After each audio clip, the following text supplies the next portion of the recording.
అఖిలాండ కోటి బ్రహ్మాండ నాయక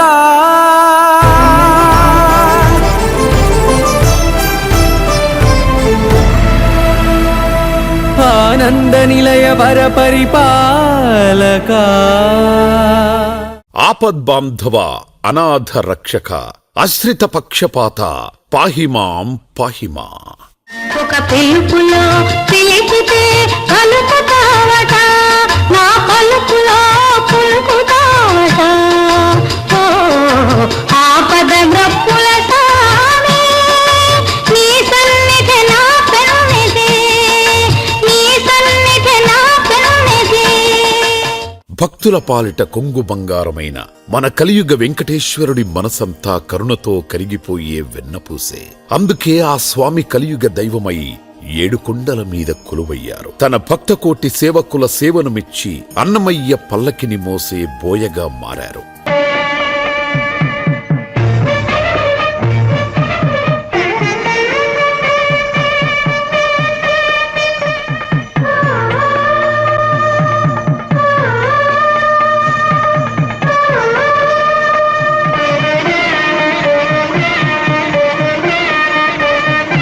తరాలుగా ఇలాంటి మన స్వామివారి సేవలో తరిస్తూ పల్లకి మోసే భాగ్యం కలగడం ఈ సేవకుల పూర్వజన్మ సుకృతం.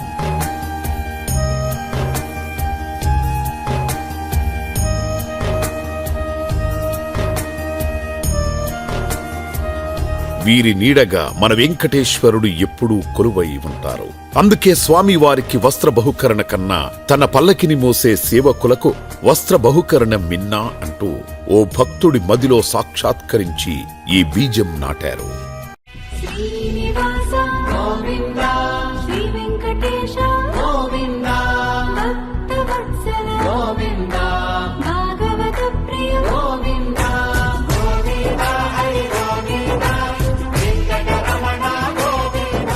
మన కలియుగ దైవం వెంకటేశ్వరుడి ఆజ్ఞానానుసారం నడుచుకునేవారే స్వామివారి భక్తులో ఒకరైన ఎన్టీఆర్ కృష్ణా జిల్లా వాస్తవ్యులు శ్రీ కుదరవల్లి వెంకట నరసయ్య గారు. ఆ ఆపద ముక్కులవాడి ఆజ్ఞ మేరకు ఒక వినూత్న ప్రయోగానికి శ్రీకారం చుట్టారు. స్వామివారి పల్లకి మోసే సేవకులైన 80 మందికి మరియు అక్కడి వారి పట్టేదారులకే కాక మరికొంతమంది ప్రధాన అర్చకులకు కూడా స్వామివారి సన్నిధానంలో తన కుటుంబ సమేతంగా వస్త్ర బహుకరణ చేయడం జరిగింది.